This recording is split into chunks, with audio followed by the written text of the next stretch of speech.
Charging करा. रात्रीचे 11 वाजलेत. अमरावती असेल, नागपूर असेल, नागालँड असेल, मुंबई असेल, दिल्ली असेल, पॅरिस असेल,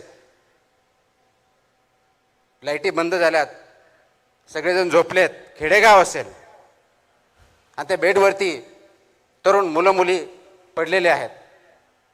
निळसर रंगाची छाप आपल्या चेहऱ्यावरती दिसते आहे, ते मोबाईल ओपन करून, आणि मोबाईलवरती आपला अंगठा चालू आहे स्क्रोल करण्यासाठी. इंस्टा असेल, फेसबुक असेल, ट्विटर असेल, स्क्रोल, हसतो, काहीतरी जोक असतो, स्क्रोल, राग येतो, अनएम्प्लॉयमेंट, स्क्रोल, कोणतरी नट नट येते, एकदम चांगलं श्रीमंत, मत्सर वाटतो,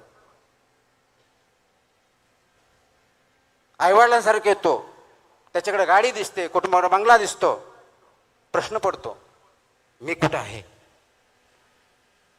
माझा मार्ग तर चुकला नाही ना? मी कुठं कमी पडतोय? लगेच माझं कंपॅरिझन सुरू होतं. पुन्हा बरोबर, मोठ्या गाडी बरोबर, हिरो हिरोईन बरोबर, फोटो जे खूप चांगले आहेत, सुंदर आहेत, अत्यंत अट्रॅक्टिव्ह आहेत, त्याच्याशी कंपॅरिझन होतं. आणि त्या मोमेंटला आपल्यामध्ये न्यूनगंड सुरू होतो. आज सर्वात मोठा धोका तरुण पिढीला आणि आई वडिलांना सतावत असेल तर आत्ताच्या पिढीमध्ये तयार झालेला हा न्यूनगंड आहे, आणि सर्वात मोठा प्रश्न आपल्याला सोडवायचा आहे. मग याच्यावरती अनेक वेळेस बोललो तर जनजी आळशी आहे, मोबाईलशिवाय त्यांना कळत नाही, रिअल वर्ल्ड कळत नाही, यांना माणूस म्हणून जगण्याची आवश्यकताच वाटत नाही, ते वेगळ्याच विश्वात राहतात, अशा प्रकारचं क्रिटिसिझम केलं जातं. आणि ते मला वाटतं योग्य नाही. आपण डिजिटल युगात राहतो, मोबाईलपासून दूर जाण्याची गरज नाही, पण कुठंतरी चुकतोय, तो कुठं चुकतोय हे बघण्याची गरज आहे. आणि म्हणून गरज कशाची आहे तर ह्या युगामध्ये ज्यावेळेस तुम्ही स्क्रोल करता, ज्याच्यामुळे तुम्हाला न्यूनगंड तयार होतो, तर ते अंडरस्टँड करण्याची, अप्रिशिएट करण्याची गरज आहे. हा जो न्यूनगंड तयार झाला, तुम्ही कम्पेअर करताय कुणाशी? रीलमधल्या असलेल्या हिरो हिरोईनशी, रीलमध्ये असलेल्या फोटोशी. जो फोटो काढलाय सर्वात चांगला आहे, सुंदर आहे, तो एक फोटो रीलवर येण्याच्या अगोदर कमीत कमी 5, 50, 25 वेळेस क्लिक केलेला आहे, त्याला डेव्हलप केलेलं आहे, आणि फक्त चांगली बाजू, सर्वात चांगली बाजू आपल्यासमोर आलेली आहे. ते 50 फेल झालेले प्रयत्न मात्र तुमच्यासमोर आलेले नाहीत. अत्यंत चांगला विनोद आहे, त्याच्यावरती आपण हसतो, मनातून कळकळून असतो, पण तो तसा डायलॉग टाकण्याच्या अगोदर, डायलॉग बोलण्याच्या अगोदर, तो फेकण्याच्या अगोदर त्यांनी कधी 100-200 वेळा त्याची प्रॅक्टिस केलेली, वर्षानुवर्षे केलेले आहे. ते फेलियर्स आपल्यासमोर येत नाहीत. आपल्यासमोर फक्त सक्सेस दिसतं. कदाचित त्याच भाषेत वेगळ्या पद्धतीनं सांगायचं तर आज मी तुमच्यासमोर एक वरिष्ठ संधी अधिकारी म्हणून दिसतो. मला बऱ्याच उपमा दिल्या गेल्या, मला वाटत त्यासाठी कोणत्याही उपमेचं मी लायकी नाही आहे. परंतु ज्यावेळेस मी यशस्वी झालो 2005, त्याच्या अगोदरपासून, म्हणजेच 1997, 1998, 1999 या 3 प्रयत्नामध्ये मी फक्त इंटरव्ह्यूपर्यंत पोहोचू शकलो होतो. यशाने अपयशाने खचून गेलो होतो. आणि म्हणून तुमच्या माझ्यासारखा विचार करताना हा मी विचार केला की नाही, आता 2000 आपण इंटरव्ह्यू झालो, सिलेक्शन नाही झालं, म्हणून आपल्या हातात काहीतरी असावं म्हणून विचार करून परत MPSC दिली 2000ची, आणि त्याचा फायनल रिझल्ट 2003ला लागला. 4 वर्षे त्याच्यामध्ये गेली. आज कदाचित त्याच्यावरती विचार होऊ शकतो की ते योग्य होतं, अयोग्य होतं.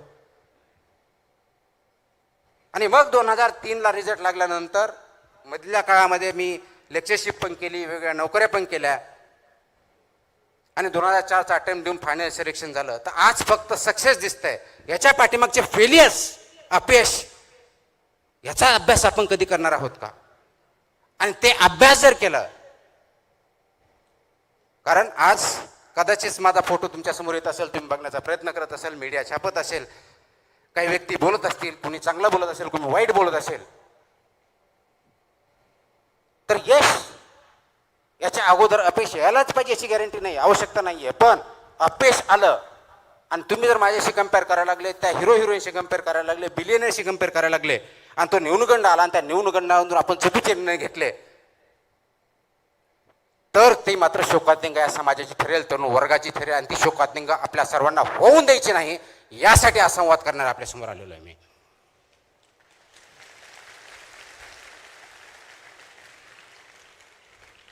आता ही शोकांतिका का होऊ द्यायची नाही? कारण जगामध्ये जर बघितलं तर जनजी ज्याला म्हणतो आपण, सर्वसाधारणपणे 1997 ते 2012 ह्या काळात जन्माला आलेले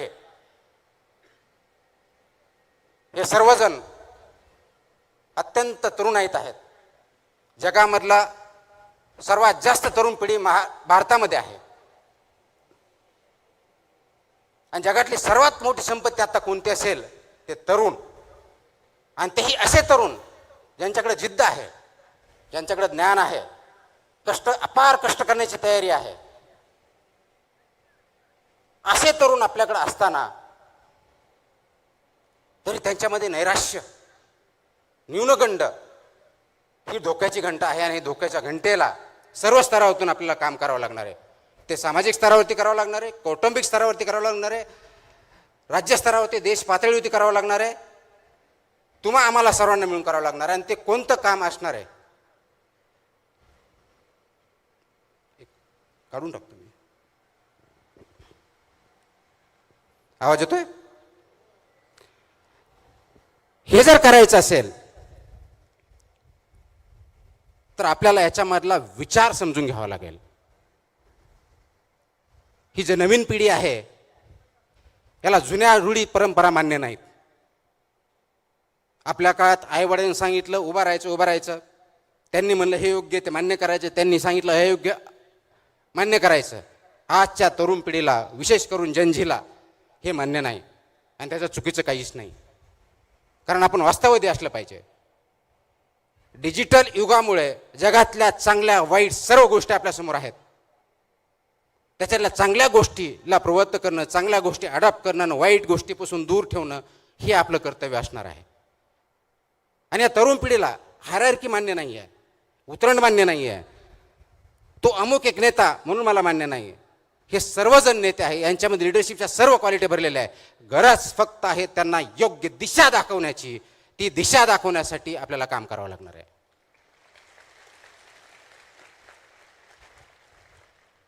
आणि म्हणून आज जी दशा आपण बघतोय, दशातून दिशाकडे कसं जायचं, आणि ही जर दिशा आपण दाखवू शकलो तर जगाला आपण दिशा दाखवून जगामध्ये आपली सार्वभौम सत्तेसारखं जगातला सर्वात पॉवरफुल राष्ट्र बनवायला जास्त वेळ लागणार नाहीये.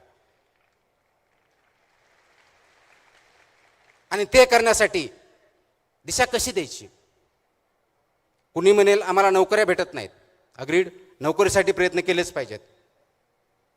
नोकरीसाठी प्रयत्न करताना, कारण नोकरी भेटली म्हणजे फक्त तुम्हाला पगार भेटत नाही, त्या पगारावर तुम्हाला प्रतिष्ठा पण भेटते, स्टॅबिलिटी पण येते, विचार पण येतात. आणि सर्वात महत्त्वाचं त्या नोकरीच्या माध्यमातून असेल तुम्ही समाजाला कॉन्ट्रीब्यूट करणं, तुमच्या हातून चांगलं काहीतरी घडणं हे अपेक्षित असतं. त्यासाठी नोकरी आवश्यक असते. परंतु फक्त नोकरी एवढ्या पुरतं पाठिंबा न लागता नोकरी मागण्याबरोबरच नोकरी देणारे पण तयार होणं गरजेचं आहे. कारण ते सरकारी नोकरी असेल का प्रायव्हेटमध्ये, त्याला लिमिटेशन्स आहेत.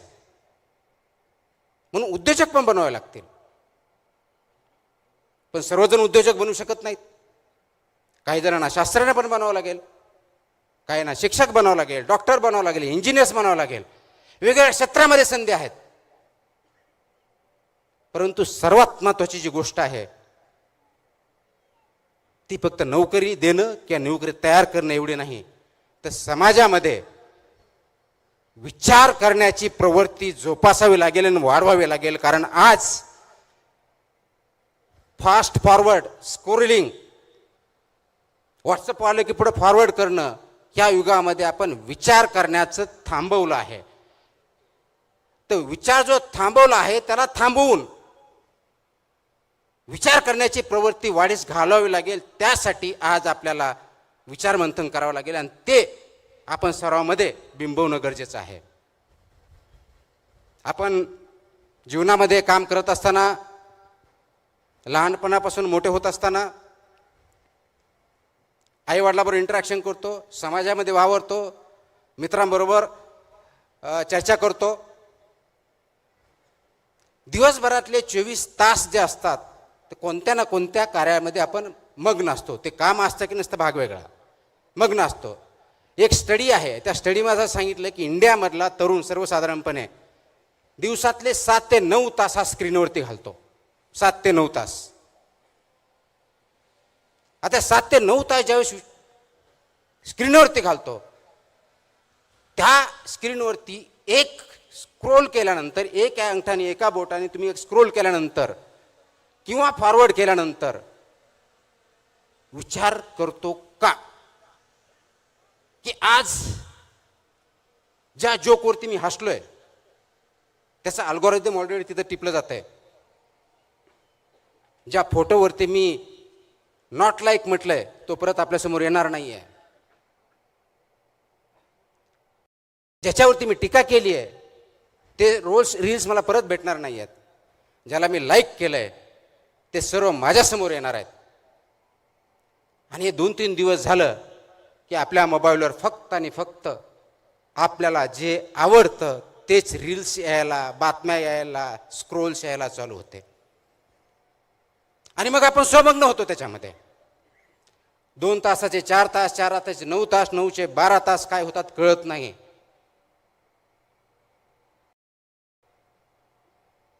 मोबाईल तुम्ही वापरत आहात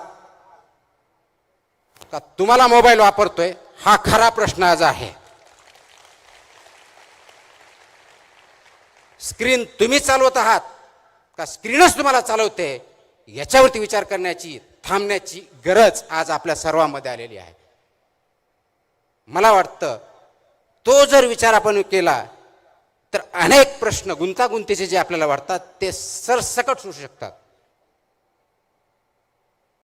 आणि म्हणून यामुळं काय झालं, मला जे आवडतं ते मी ऐकतो, मला जे आवडत नाही ते माझे शत्रू होतात. विचार वैविध्य होत नाही. लगेच तंटे, भांडणं व्हायला सुरुवात होतात. ज्यावेळेस विचार असतो त्यामध्ये विविधता असते. मला जे आवडतं त्याच्या व्यतिरिक्त कोणीही बोलला तो माझा शत्रू, मित्र दूरचा शत्रू, वादविवाद पण नाही. आणि आज आपण जर जगाचा इतिहास बघितला, अगदी शेकडो वर्षाचा बघितला, प्रत्येक वेळेस, प्रत्येक शतकात वॉर झालेले आहेत. कधी दगडाने झाले, कधी तलवारीने झाले, कधी बॉम्बगोळ्याने झाले, वर्ल्ड वॉर झाले, केमिकल्सचे वॉर झाले. आत्ताही जगामध्ये काही ठिकाणी वॉर्स चालू आहेत. पण आज सर्वात मोठं अस्त्र आणि शस्त्र आपल्याकडे जर असेल जगामध्ये आणि ते वापरलं जात असेल युद्धाच्या भूमीवरती, तर ते विचारांचं शस्त्र आहे. आणि तो विचार ह्या रील्सच्या माध्यमातून, अल्गोरिदमच्या माध्यमातून तुमच्यापर्यंत पोहोचवला जातोय. तुमचा डोपामाइन इन्क्रीज केला जातोय. आणि हे सगळं अल्गोरिदम सिलिकॉन व्हॅलीमध्ये ज्या कंपन्या बनवतात त्यांना 100% माहिती आहे. आणि त्या अनुषंगानेच हे अल्गोरिदम बनवलेलं आहे, ह्या रील्स बनवलेल्या आहेत. आणि त्याचा बळी तुम्ही आणि मी, आणि विशेष करून भारतासारखा देश ज्या ठिकाणी सर्वात जास्त तरुण मंडळी आहेत त्या ठिकाणी होतोय.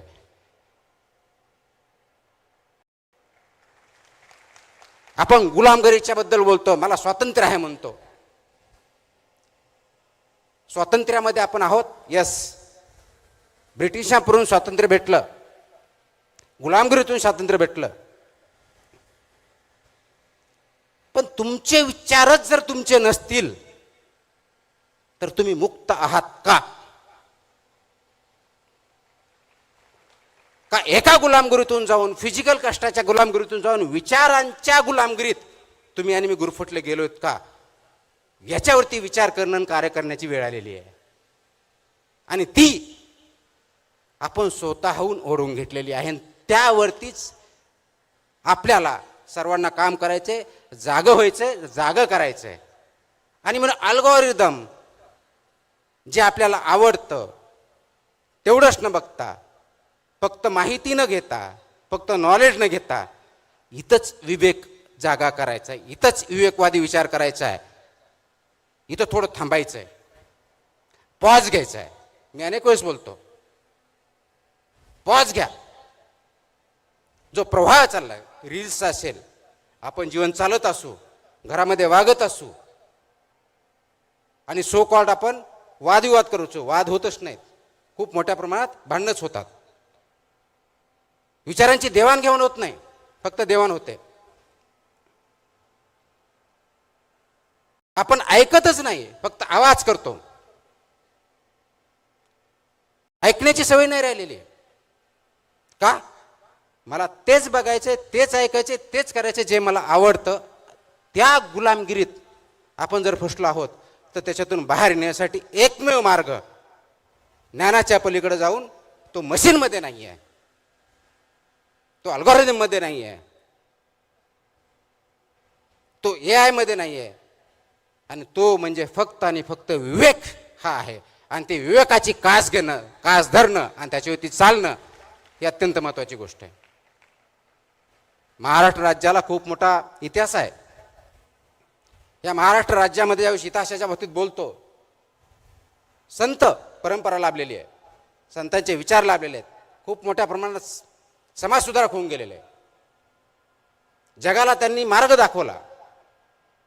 महात्मा ज्योतिबा फुले, सावित्रीबाई फुले, शाहू महाराज, छत्रपती शिवाजी महाराज, डॉक्टर बाबासाहेब आंबेडकर, कित्येक नाव आपण घेऊ शकतो. त्यांनी समाजामधल्या वेगवेगळ्या प्रतिष्ठा, चुकीच्या गोष्टी याच्या विरुद्ध काम केलं, विचार मांडले, त्याच्यासाठी शक्य अशक्य प्राय सगळ्या गोष्टी सहन केल्या, आणि आज आपण त्यांच्यामुळे पुढे आहोत. परंतु त्यांनी दाखवलेल्या मार्गावरती आपण चालत आहोत का, हा विचार करण्याची वेळ तुमच्या माझ्यावरती आलेली आहे. गुलामगिरीचं आसूड हे पुस्तक वाचलं, किंवा डॉक्टर बाबासाहेब आंबेडकरांचे अनाहिलेशन ऑफ कास्ट वाचलं, किंवा शिवाजी महाराजांचं स्वराज्याचं स्वप्न बघितलं, महात्मा गांधींचं अहिंसा सत्य हे प्रिन्सिपल जर बघितले, याच्या किती प्रिन्सिपल्स होती, तत्वावरती आपण वाटचाल करत आहोत, हा प्रश्न प्रत्येकाने स्वतःला विचारायचा आहे. जयंत्या खूप साजरा करतो, विचार, कारण जयंत्या साजरा करण्यासाठीही फक्त फूल, त्याचे रील आणि रील फॉरवर्ड याच्या पलीकडे आपण जात नाही. पण त्यांचे विचार आचरणासाठी आपण काय करतोय, हा खरा प्रश्न आहे. आणि ह्या विवेकवादी होण्यासाठी आपल्याला थोडं थांबावं लागेल. आपला जो फ्लो चाललाय त्याला स्लो करावं लागेल. मलाही अनेक वेळेस असं बोललं जातं, खूप जणांनी बोलतात आणि चांगल्या भावनेतून बोलतात, तुम्ही प्रवाहाच्या विरुद्ध का नेहमी जाता? पाण्यात नदीत राहून मगरीशी वैर घ्यायचं नसतं, हाही मला सल्ला दिला जातो. आपण सिस्टमचा भाग आहेत, तर सिस्टमची वैर घेऊन तुम्ही काय करणार, बदल्यापेक्षा दुसरं काही भेटणार नाही, हेही मला सांगितलं जातं. आणि खरा प्रश्न तिथंच आहे. ना मी सिस्टमच्या विरोधात असतो, ना मगरीशी माझं वैर असतं, ना मला कुणाविरुद्ध काही भांडण करायचं असतं. माझा प्रश्न असतो की जो प्रवाह आहे, ज्या दिशेने चाललाय, ज्या वेगाने चाललाय, ज्या उद्देशाने चाललाय, तो योग्य आहे का अयोग्य आहे? याच्यावर आपण थोडं थांबूया. 10 सेकंद, 5 सेकंद, 15 सेकंद, 30 सेकंद एवढा विचार करूया. आपण करतो का? तुम्ही स्वतःला प्रामाणिकपणे आता एक प्रश्न विचारा. एक 10 सेकंद मी पॉज घेतो. तुमच्यापैकी किती